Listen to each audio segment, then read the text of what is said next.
말씀을 기쁘게 듣는 것만으로는 안 된다라는 제목으로 하나님 말씀 증거하도록 하겠습니다. 우린 지난 시간 전도를 위해 예수님께서 제 아들을 파송하는 말씀을 함께 나눴는데요. 그 마지막 말씀이 12절 13절입니다. 제 아들이 나가서 회개하라 전파하고 많은 귀신을 쫓아내며 많은 병자에게 기름을 발라 고치더라. 그런데 이 말씀은요 30절과 연결하면 자연스럽습니다. 마가복음 6장 30절은 이렇게 되어 있죠. 사도들이 예수께 모여 자기들이 행한 것과 가르친 것을 낱낱이 고하니. 그러니까 13절에서 30절을 건너뛰면 좀 더 자연스러운데, 근데 그 사이에 빛보면 이 제자들 이야기와 별로 상관없어 보이는 이 세례 요한 이야기가 끼어 있습니다. 왜 이 말씀이 여기에 끼어 있을까요? 이건요 서로 관련이 있기 때문에 그런 겁니다. 다시 말해서 세례 요한의 이야기도 제자도에 관한 이야기라는 거예요. 이런 구조를 뭐라고 한다고 했습니까? 앞에서 우리 살펴봤죠. 샌드위치 구조라고 했습니다. 그러니까 한 이야기 속에 그 사이에 또 다른 이야기를 하고 있는 이게 샌드위치 구조인데, 이건 이제 마가복음에 자주 나오는 이제 구조인데요. 3장에서 우리가 살펴봤고 5장에서 우리가 살펴봤었는데, 5장에 보면 회당장 야이로의 딸을 고쳐달라고 예수님께 온 이야기를 하다가 갑자기 그 혈루병 여인 이야기를 하죠. 그리고 다시 이제 회당장 야이로의 딸을 살려주는 이야기로 이어서 하는, 이게 이제 샌드위치 구조인데요. 이렇게 기록하고 있는 이유가 뭐라고 했습니까? 같은 주제를 다른 이야기로 반복해서 이제 전함으로써 전하려는 메시지를 더욱 강조하기 위해서 그런 거라고 했습니다. 그러니까 오늘 본문은 제자들이 전도의 사명을 감당하는 이야기 속에 끼어 있는 또 다른 제자도에 관한 말씀이라는 거예요. 다시 말해서 제자들이 어떻게 전도의 사명을 감당할지를 참 제자인 세례 요한을 모델로 삼아서 자세히 들려주고 있는 이야기가 오늘 본문 말씀이라는 겁니다. 마가복음에서의 이 세례 요한은요, 예수님의 길을 잘 예비하는 선지자, 곧 예수님만을 높이는 참된 제자의 모델로 등장을 합니다. 그걸 잘 보여주는 게 이제 마가복음 1장 5절에서 8절 말씀인데요.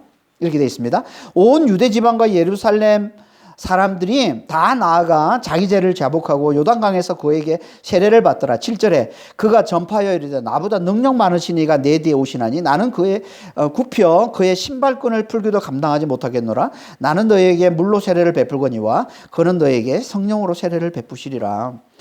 그러니까 유대 땅에서 누구보다 유명했던 사람이 세례 요한입니다. 그래서 다 그 앞에 나와서 자복하고 회개하고 또 세례 받았다고 얘기하는 거죠. 그런데 그가 뭐라고 얘기합니까? 자기는 예수님에 비하면 아무것도 아니라는 거예요. 그의 신발끈을 풀기도 감당하지 못할 자. 신발끈을 푸는 건 종이 하는 겁니다. 노예가 하는 일이에요. 그러니까 노예가 되기에도, 그분의 종이 되기에도 부족한 자, 자격이 없는 자라고 얘기하고 있는 겁니다. 그분 앞에서는 자기는 아무것도 아니라는 거죠. 이걸 좀 더 잘 보여주는 말씀이 요한복음에 나오는 세례 요한의 고백인데, 요한복음 3장 30절입니다. 그는 흥하여야 하겠고 나는 쇠하여야 하리라. 그러니까 예수님만을 높이는 예수의 참된 제자됨을 잘 보여주는 말씀인 거죠. 그리고 이 고백대로 이제 세례 요한은 예수님의 등장과 함께 사라집니다. 그게 마가복음 1장 14절이에요. 요한이 잡힌 후에 예수께서 갈릴리에 오셔서 하나님의 복음을 전파하셨다. 그러니까 마치 예수님이 등장하자 세례 요한은 무대에서 사라지는 것 같은 지금 그런 모습인 거잖아요. 이게 제자라는 거예요. 그러니까 세례 요한은 제자담을 모델로 잘 보여주는 겁니다. 예수님이 등장하니까 세례 요한은 사라지는 거예요. 그럼 제자는 그런 자입니다. 예수님이 드러나는 거예요. 자기는 사라지고 예수님이 드러나는 자가 이게 제자인 거죠. 그렇게 사라진 세례 요한이 이제 제자들이 선도의 사명을 감당하는 이야기에서 그 모델로 헤롯 왕과 함께 다시 등장하고 있는 거죠. 이게 오늘 본문 말씀이에요. 14절에서 16절 보겠습니다. 이에 예수의 이름이 드러난지라 헤롯 왕이 듣고 이르되 이는 세례 요한이 죽은 자 가운데서 살아났도다. 그러므로 이런 능력이 그 속에서 일어나느니라 하고 어떤 이는 그가 엘리야라고 또 어떤 이는 그가 선지자니 옛 선지자 중에 하나와 같다 하되 헤롯은 듣고 이르되 내가 목벤 요한 그가 살아났다 하더라. 예수님의 이름이 드러났다라는 이 말은요, 그러니까 예수님이 놀라운 능력을 행하셨다는 거. 그리고 제 아들이 나가서 복음을 전할 때 예수 이름으로 전했을 거 아니에요? 그래서 놀라운 능력을 행한다는 이 소문이 갈릴리 전체에 퍼졌음을 얘기하고 있는 겁니다. 그래서 이게 헤롯 왕의 귀에까지 들어왔다는 거예요. 여기서 말하는 헤롯은요, 예수님 탄생 때 예수를 죽이려 했던 헤롯 대왕을 얘기하는 게 아닙니다. 그 헤롯 대왕의 아들인 헤롯 안티파스를 얘기하는 거예요. 헤롯 안티파스. 그러니까 이 헤롯 안티파스, 헤롯 대왕의 아들 헤롯 안티파스는요, 헤롯 대왕의 아버지가 죽을 때부터 이제 갈릴리와 이게 베레아 지방의 분봉 왕이 되어서 그 땅을 다스리고 있었던 겁니다. 그러다 나중에 이제 유대까지 자기가 다스리겠다고 욕심을 부리다가 결국은 추방당해서 유배지에서 죽고 마는데요. 그러니까 대단히 권력에 대한 욕심이 많았던 그런 왕입니다. 그랬던 그가 이제 놀라운 능력을 행하는 이 예수님의 이 소문을 듣고는 이걸 세례 요한이 죽은 자 가운데서 다시 살아났다고 여겼다는 거예요. 그래서 이제 이런 능력이 거기서 나타난다. 무슨 얘기예요? 이는 그가 헤롯 왕이 세례 요한을 어떻게 여겼다는 거예요? 능력을 많이 행하는 하나님의 위대한 선지자로 여겼음을 보여주는 거예요. 그러면서 동시에 세례 요한을 대단히 두려워했음을 보여주고 있는 겁니다. 그래서 다른 사람들은 다 엘리야가 나타났다, 아니면 옛날 선지자 중에 한 선지자가 나타났다 이렇게 얘기를 하고 있는데 헤롯 왕은 그 소문을 듣고 누군가가 나타나서 능력을 많이 행한다는 그 소문을 듣고는 내가 목 베어 죽이는 요한이 다시 살아났다, 이렇게 얘기하더라는 거예요. 그러니까 이제 헤롯 왕은 어떻게 보면 환생을 믿는 이제 미신에 빠진 것으로 보이는데, 그래서 누가 이제 놀라운 능력을 행한다고 그러니까 내가 목 베어 죽이는 요한이 다시 살아난 거구나, 이렇게 여겼다고 얘기하는 거예요. 근데 이거는 뭐 환생을 믿는다고 뭐 이렇게 얘기하는 건 이해가 안 되잖아요. 말이 안 되는 거죠.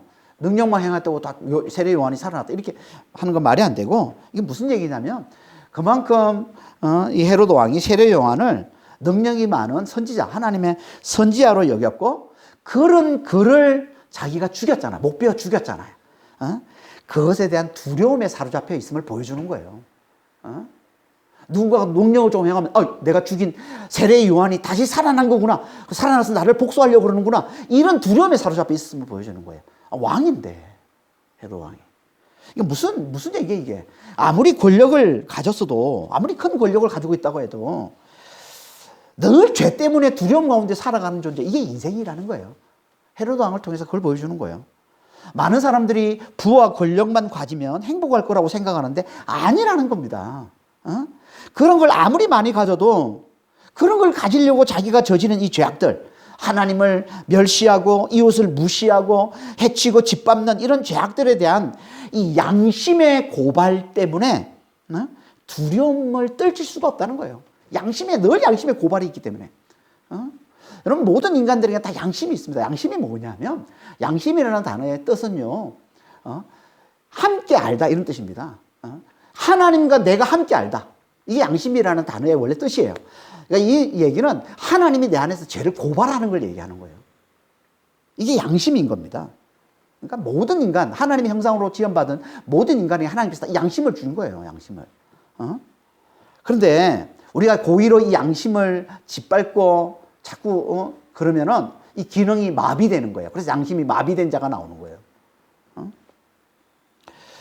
그러니까 우리가 아무리 이 양심의 고발로 인한 이 죄에 대한 이 두려움, 이거 아무리 떨쳐보려고 애를 써도 안 된다는 겁니다. 사람들이 이걸 떨치려고 뭘 찾습니까? 술을 찾고 쾌락을 쫓고 그러지 않습니까? 아무리 그래도 이걸 절대 떨칠 수 없다는 거죠. 지금은 사람들이 마약을 참 많이 찾는데 왜 사람들이 이렇게 마약을 많이 찾아요? 그만큼 삶의 고통이 크기 때문에. 그게 가져다 주는 거 큰 쾌락을 누리고 싶어서 그러는 거죠.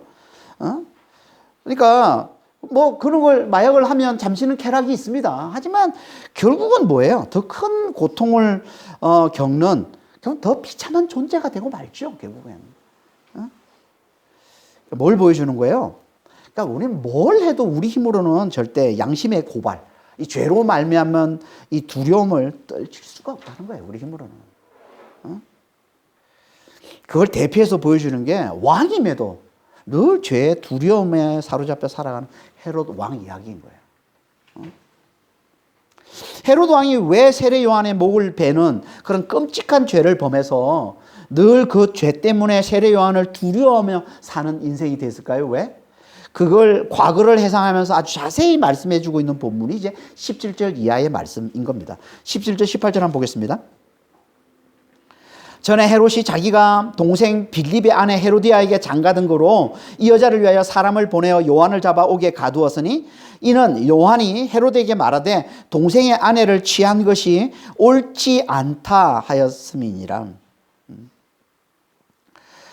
그러니까 헤로드 왕이 동생의 아내를 취했습니다. 헤로디아를 이제 취했는데, 아내로 취했는데, 이제 세례 요한이 이걸 잘못된 결혼이다, 옳지 않다 이렇게 비난했다는 거죠. 그래서 이걸 너무나 헤로디아가 너무나 듣기 싫어서 헤로드 왕을 부추겨가지고 세례 요한을 잡아들였다는 거예요.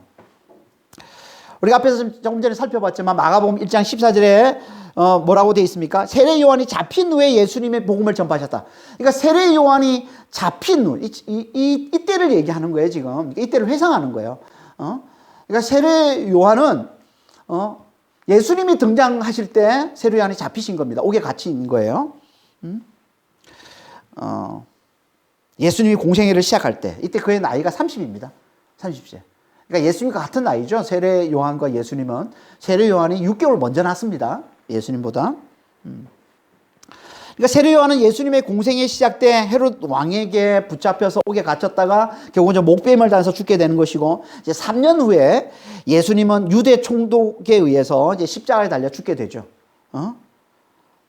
죽음의 형태는 좀 다르지만 세례 요한의 죽음은 결국 예수님의 이 십자가의 죽음을 미리 나타내 보여주는, 이것도 세례 요한이 예수님의 참된 제자임을 보여주는 한 장면이라는 겁니다. 헤로드 왕이 세례 요한을 잡아가던 이유가 뭐라고 합니까? 세례 요한이 동생의 아내를 취한 건 잘못됐다라고 비난했기 때문에 그랬다는 거죠. 헤로드 왕에게는 원래 아내가 있습니다. 아라비아 왕의 딸인데, 나바테아 공화국이라고, 그 왕국이라고, 이제 거기에 딸과 이제 결혼해서 아내가 있습니다. 헤롯 왕에게. 그런데 어느 날 의붓 동생인 이제 빌립 1세, 빌립 1세가 있고 빌립 2세가 있는데, 빌립 2세는 이제 분봉왕, 그 갈릴리 지방 위에 있는 땅에 이제 분봉왕이었고, 이건 이제 통치자가 아닌 이제 의붓 동생 빌립 1세를 얘기하는 거예요. 빌립 1세 아내 헤로디아를 보고는 어느 날 헤로디아를 보고는 그녀의 미모에 반한 거예요. 헤롯 왕이. 그리고는 자기 아내를 내쫓습니다. 자기 아내를 아라비아로 내쫓고 동생의 아내를 빼앗아서 자기 아내로 삼는 거예요. 그래서 나중에 이제 이 아라비아하고 이제 전쟁이 벌어지게 되죠. 이제 갈릴리 땅하고 이제 전쟁이 벌어지게 되는데, 물론 이건 헤롯만이 아니라 헤로디아도 원했던 거예요. 그래서 헤로디아는 권력에 대한 욕심이 많았기 때문에, 지금 자기 남편은 권력이 없어요. 근데 보니까 권력이 있는, 더 힘 있는, 자기 남편보다 더 힘 있는 헤롯 왕이 자기를 좋아한다는 걸 알고 자기 남편을 차버리고 헤롯 왕에게 가버린 거죠. 그러니까 둘은 똑같습니다. 둘 다 여자든 권력이든 자기가 원하는 건 뭐든 가져야만 직성이 풀리는 이 탐욕과 이 정욕의 화신들이에요. 탐욕과 정욕의 화신. 이걸 골로새서 3장 5절에 뭐라고 합니까? 이렇게 얘기합니다.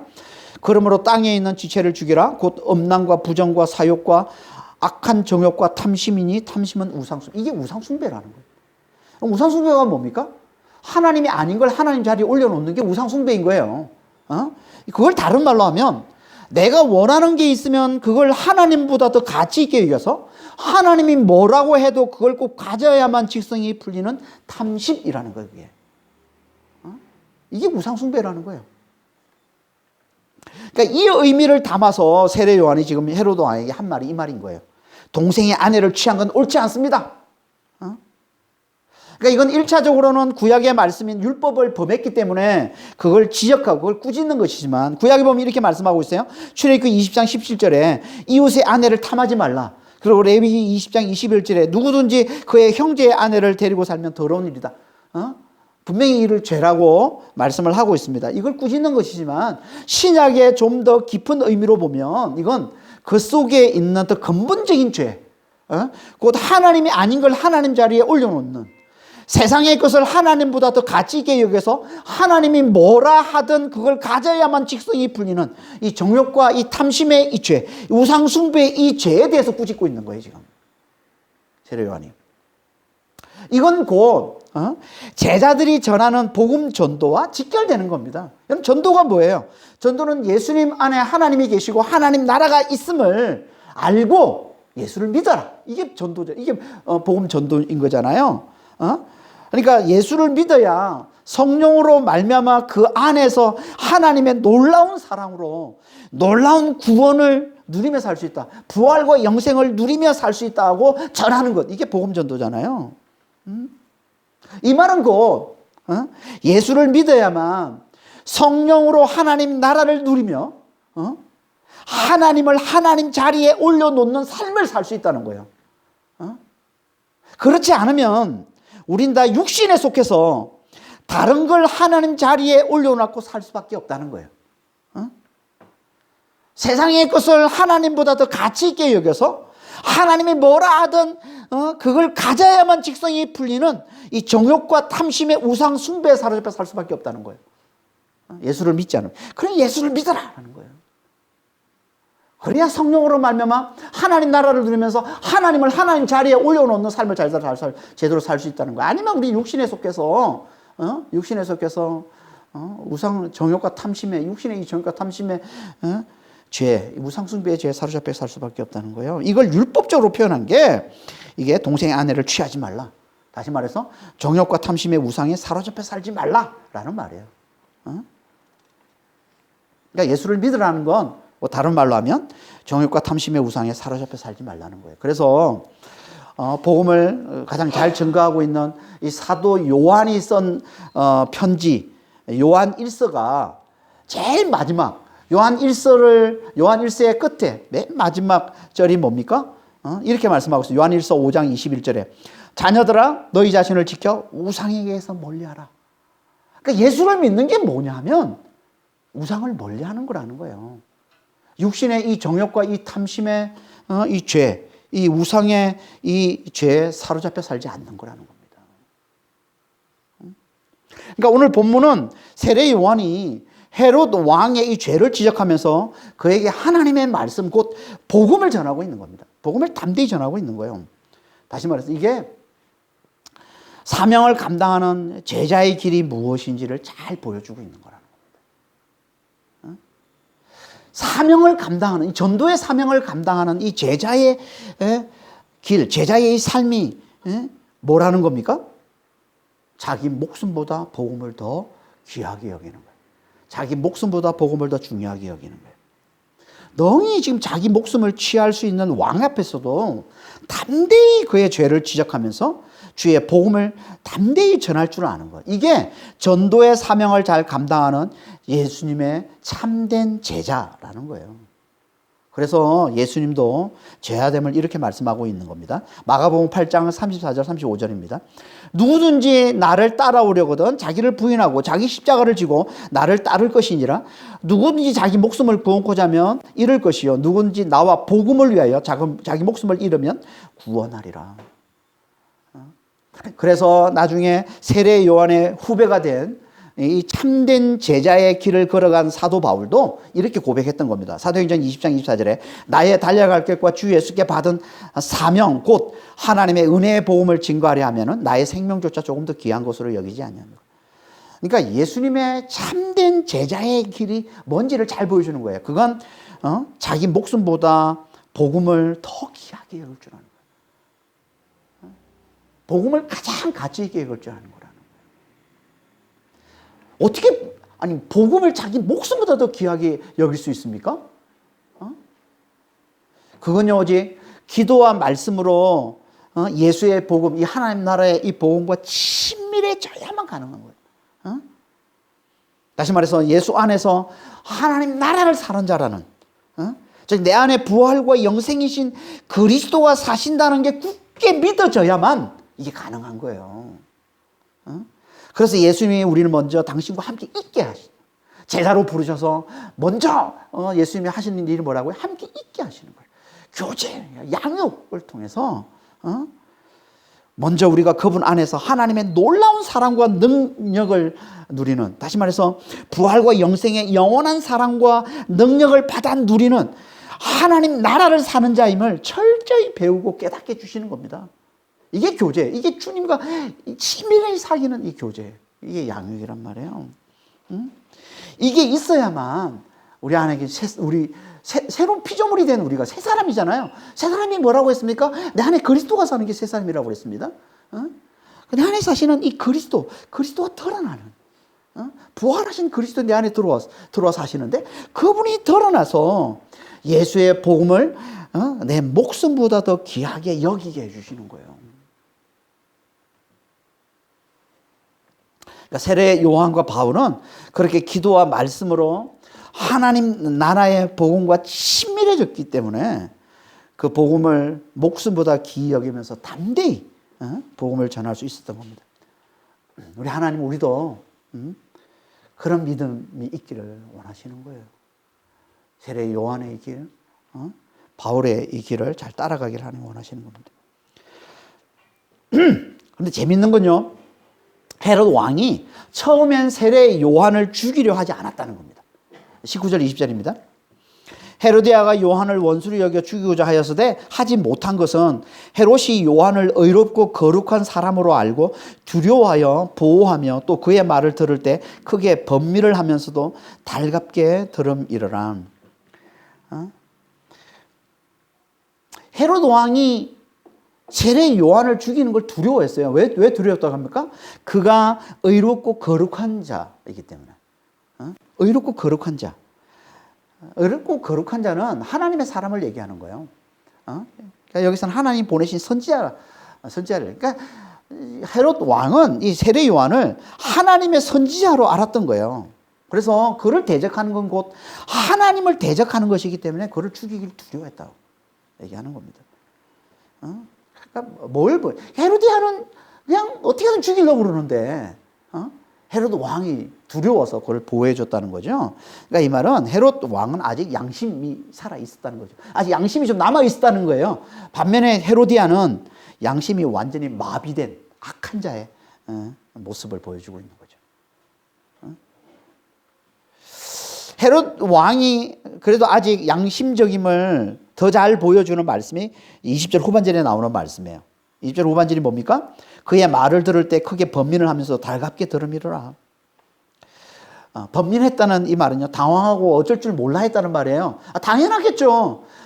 그 세례 요한의 말을 들으면 세례 요한이 뭐 했겠어요? 죄를 지적했겠죠.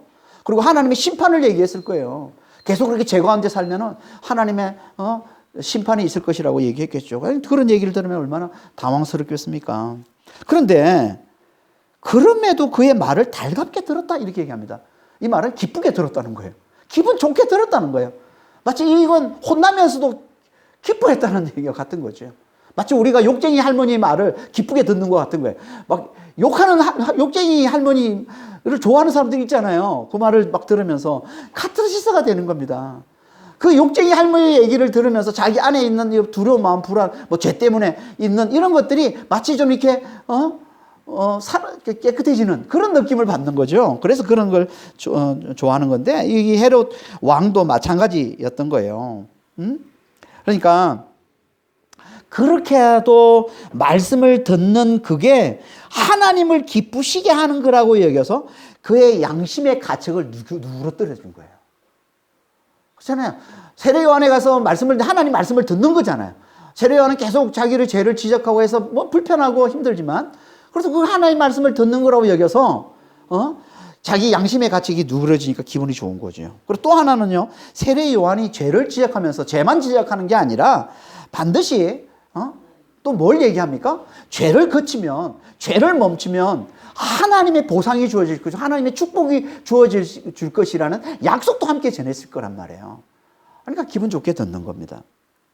그러니까 하나님은 우리가 아무리 큰 죄를 범했더라도 우리가 말씀을 가까이 하고 하나님 말씀을 자주 들으면 하나님은 반드시 그 죄에 대한 심판과 함께 그 죄를 거쳤을 때 주어지는 보상과 축복을 반드시 하나님 약속해 주십니다. 왜냐하면 하나님의 가장 기본적인 마음은요, 사랑이기 때문에 그런 겁니다. 우리를 향한 사랑. 예레미야서 29장 11절입니다. 여호와의 말씀이니라 너희를 향한 나의 생각을 내가 아나니 평안이요 재앙이 아니니라. 너에게 미래와 희망을 주는 것이니라. 우리 하나님의 마음은 우리에게 평안을 주기를 원하시는 거예요. 구원을 주기를 원하시는 거예요. 이게 하나님의 기본적인 마음인 거예요. 그래서 우리가 하나님의 말씀을 들으면 항상 하나님은 심판만 말씀하시는 게 아니라 그 죄를 거쳤을 때 주어지는 보상, 놀라운 축복과 보상을 반드시 함께 얘기해 주는 겁니다. 하지만 헤롯 왕은 세례 요한의 말을 듣고 양심의 가책을 누그러뜨리는 데만 관심이 있었던 거예요. 그러니까 그 말을 들으면서 자기 기분만 좋아지는 거기에만 관심이 있었던 거예요. 그러니까 거기서 더 나아가서 그 말씀을 굳게 붙드는 데는 관심이 없는 거예요. 그래서 그 말씀에 따라 회개하는 데는 관심이 없어요. 하나님의 보상을 믿고 하나님의 축복을 믿고 그 육신의 그 정욕과 그 탐심의 그 죄를 거치고 멈추는 데는 관심이 없었어요. 그럴 힘이 없는 거예요. 말씀을 굳게 붙들지 않으니까 그럴 힘이 없는 거예요. 회개하고 그 죄를 거치고 멈출 힘이 없는 거예요. 그럼 어떻게 됩니까? 그럼 당연히 악한 자가 그 육신의 정욕과 탐심을 더 부추기게 되고 결국은 그 꿰매에 빠져 넘어갈 수밖에 없는 거죠. 그게 21절 이하에 나오는 그와 친밀한 악한 자 헤로디아의 유혹인 거예요. 21절 23절입니다. 마침 기회가 좋은 날이 왔으니 곧 헤롯이 자기 생일에 대신들과 천부장들과 갈릴리의 귀인들로 더불어 잔치할세 헤로디아의 딸이 친히 들어와 춤을 추어 헤롯과 그와 함께 앉은 자들을 기쁘게 한지라. 왕이 그 소녀에게 이르되 무엇인지 내가 원하는 것을 내게 구하라 내가 주리라 하고 또 맹세하기를 무엇인지 내가 내게 구하면 내 나라의 절반까지라도 주리라 하거늘. 기회 좋은 날은요, 세례 요한을 죽이려는 헤로디아에게 해당되는 말입니다, 이건. 그러니까 지금 앞에서 세례 요한을 죽이려고 그러는데 헤롯 왕이 막아서 못 죽이고 있잖아요. 그런데 이제 기회 좋은 날이 왔다는 거예요. 죽일 수 있는. 세례 요한을 죽일 수 있는 기회 좋은 날이 왔는데 그게 뭐냐면 헤롯의 생일이었던. 그날 헤롯은 많은 대신들과 천부장들과 또 갈릴리 지방에 있는 유지들, 유명인사들을 다 초청해서 잔치를 베풀었는데 그때 어떤 일이 있었냐면 헤로디아의 딸, 곧 이 헤롯 왕의 의붓딸이죠. 이 샬로메인데 이 샬로메가 나와서 춤을 췄다는 거예요.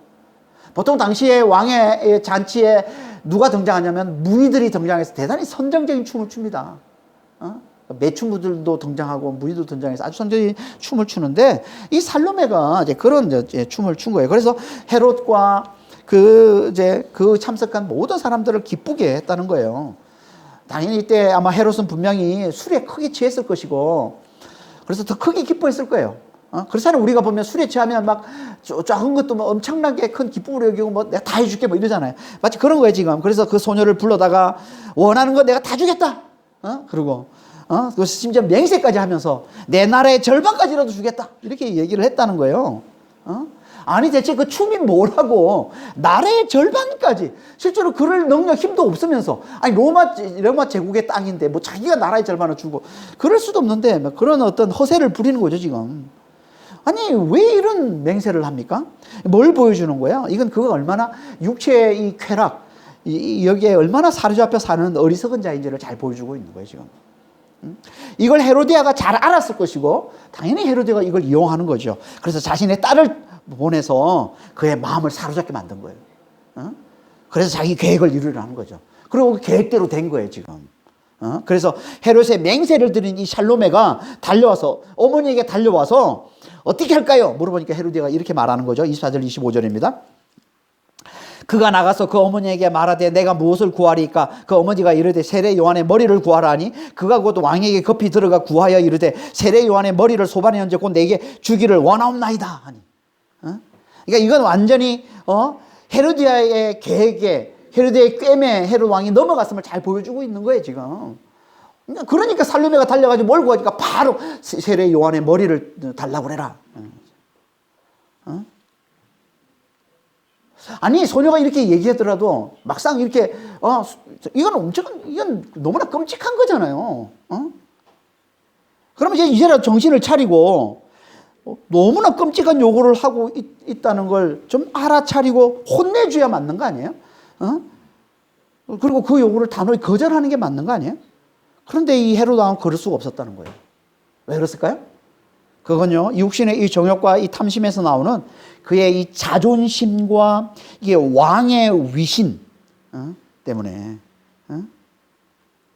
이게 너무나 중요했기, 그게 더 중요했기 때문에 그럴 수가 없었다는 거예요. 그게 26절에서 29절 말씀입니다.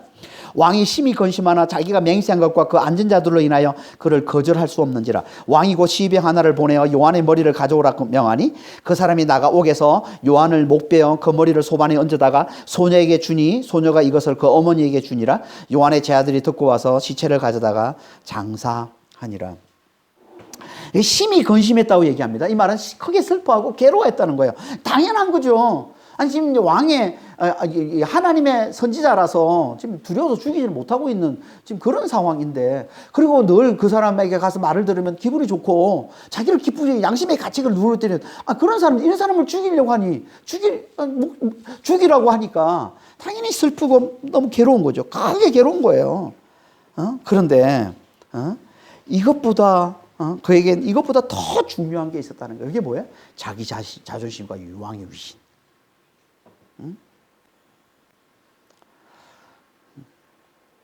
그래서 26절 후반절에 그러는 거예요.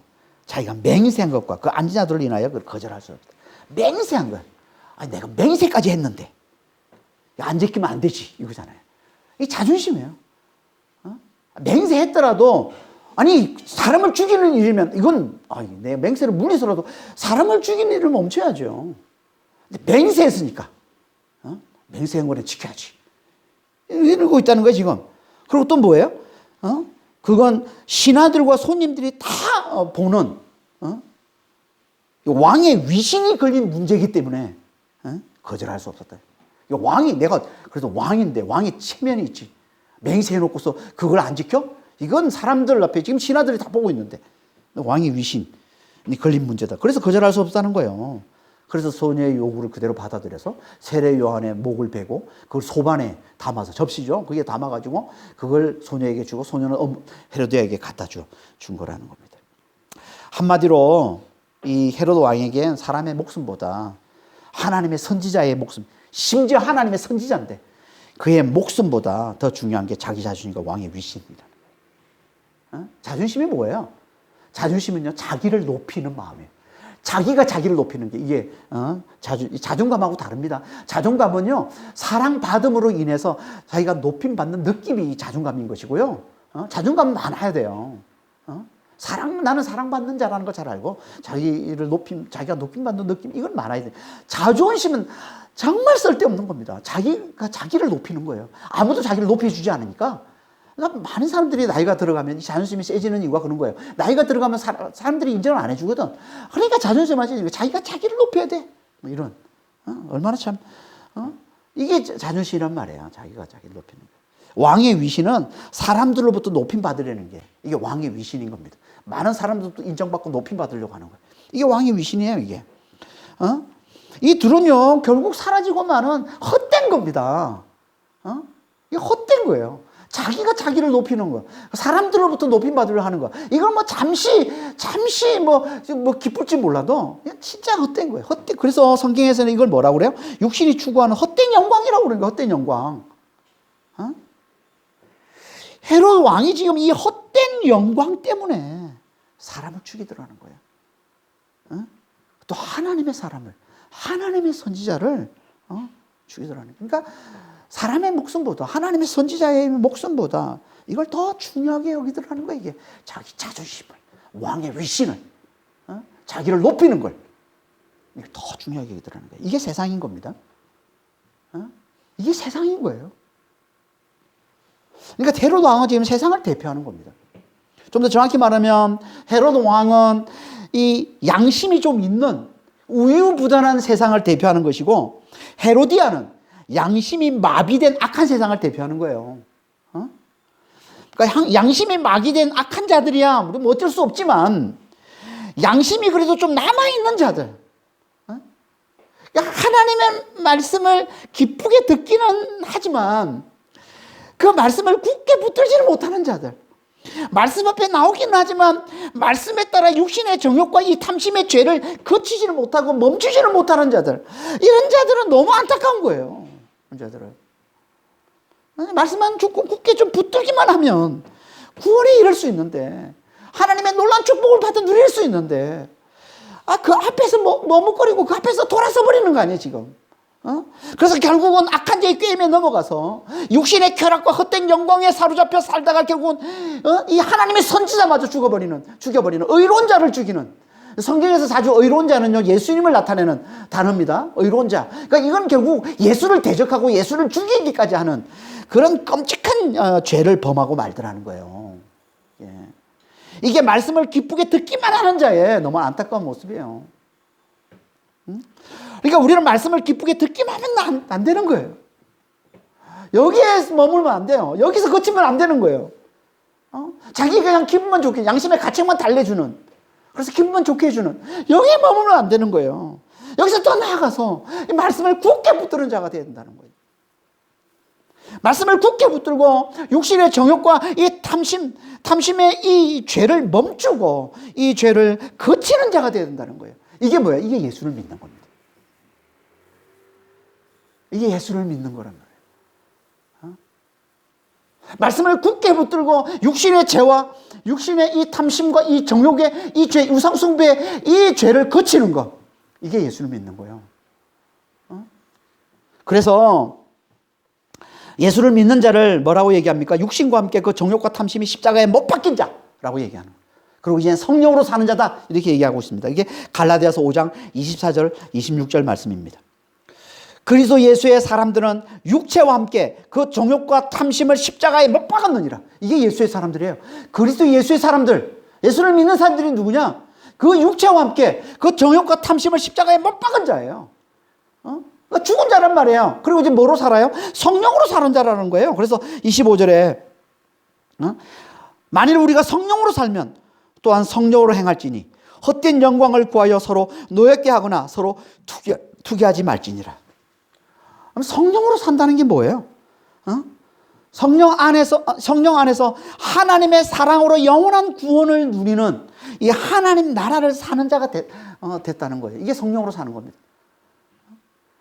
그러니까 우리는 성령으로 말미암아 하나님 나라를 누리는 자, 하나님의 놀라운 사랑과 하나님의 놀라운 능력으로 놀라운 구원, 이 부활과 영생을 받아 누리는 자가 됐다는 거예요. 이게 성령으로 사는 겁니다.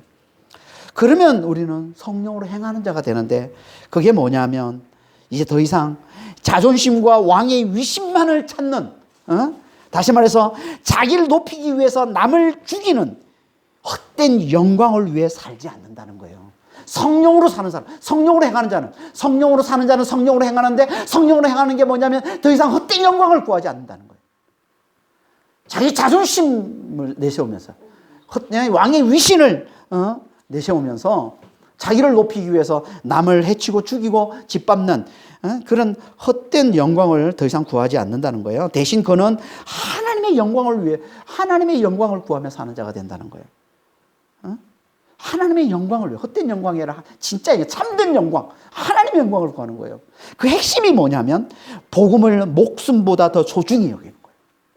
그 핵심이, 하나님의 영광을 구하는 그 핵심은요, 복음을 목숨보다 더 소중히 여기는 겁니다. 헤롯과 헤로디아로 가득한 이 세상에, 다시 말해서 육신의 쾌락과 헛된 영광을 추구하며 복음을 전하는 전도자들을 배척하고 죽이는 이 세상에 다시 말해 자기를 위해서 복음을 죽이는 이 세상에 오히려 복음을 위해 자기 목숨을 내어주는 참 제자의 삶을 사는 자가 된다는 거예요. 이게 성령으로 사는 자, 성령으로 행하는 자라는 거예요. 이게 세례 요한을 통해서 우리에게 도전하는 참 제자의 삶이라는 겁니다. 우리가 말씀을 굳게 붙들 때, 그래서 육신의 정욕과 탐심을 탐심의 이 죄, 우상숭배의 이 죄를 거치고 멈춰. 다시 말해서 예수를 믿을 때, 예수를 제대로 믿을 때, 우리는 성령으로 사는 자가 되고 하나님 나라를 누리는 자가 되고, 그래서 이제는 성령으로 행하는 자, 더 이상 헛된 영광을 구하지 않고 참된 영광, 하나님의 영광을 구하며 사는 자, 그 중심에, 그 핵심에 복음을 위해 목숨을 내어주는, 복음을 목숨보다 더 소중히 여기는 그런 삶을 살게 된다는 거예요. 세례 요한이 걸어간 이 참 제자의 삶을 살게 된다는 겁니다. 그러니까 우리는 정말 말씀을 굳게 붙드는 자예요. 말씀을 기쁘게 듣는 것에 그치지 마세요. 말씀에 기쁘게 듣는 것으로 만족하지 말고, 이렇게 나와서 우리가 하나님의 말씀을 듣고 있는, 그냥 기쁘게 들어, 그냥 말씀만 듣는 것으로 그치지 말고 말씀을 굳게 붙드는 자. 그래서 육신의 정욕과 탐심을 정말 십자가에 못 박는 자. 여기서 이 멈추고, 이 죄를 멈추고, 우상숭배 이 죄를 멈추고, 제대로 예수 믿는 자가 되어서 성령으로 말미암아 하나님 나라를 누리면서 하나님의 영광을 위해 사는, 더 이상 자기의 영광을 위해, 헛된 영광을 위해 사는 게 아니라 하나님의 영광을 위해 사는 참된 제자의 삶을 잘 살아가는 그런 믿음의 성도들이 다 되시길 예수님으로 축원합니다. 기도하겠습니다. 하나님 아버지, 우리는 어리석은 이 헤로드 왕처럼 말씀을 기쁘게 듣기만 하는, 정말 거기서 정말 멈추는 너무나 어리석은 자가 되지 않도록 아버지 하나님, 저희를 축복해 주시고 주님 인도하여 주시옵소서. 정말 말씀을 굳게 붙드는 자가 되기를 원합니다. 그래서 이 육신의 이 정욕과 이 탐심의 이 죄, 이 우상숭배, 정말 이 죄를 거치고 이를 멈추는 자가 되기를 원합니다. 정말 예수를 제대로 믿는 자가 되기를 원합니다. 그래서 성령으로 사는 자, 성령으로 말미암아 하나님 나라를 누리며 사는 자 되게 하셔서 아버지 하나님, 헛된 영광을, 더 이상 헛된 영광을 구하지 않고 하나님의 영광을 구하며 사는 자, 자기를 높이기 위해서 복음을 죽이는, 전도자를 죽이는, 의론자를 죽이는 그런 어리석은 자가 아니라 복음을 위해 자기 목숨을 내어주는 아버지 하나님, 정말 참된 제자의 길을 걸어가는 아버지 하나님, 그런 믿음의 성도들이 다 될 수 있도록 저희를 축복해 주시고 주님 인도하여 주시옵소서. 감사하며 우리 주 예수 그리스도 이름으로 기도합니다.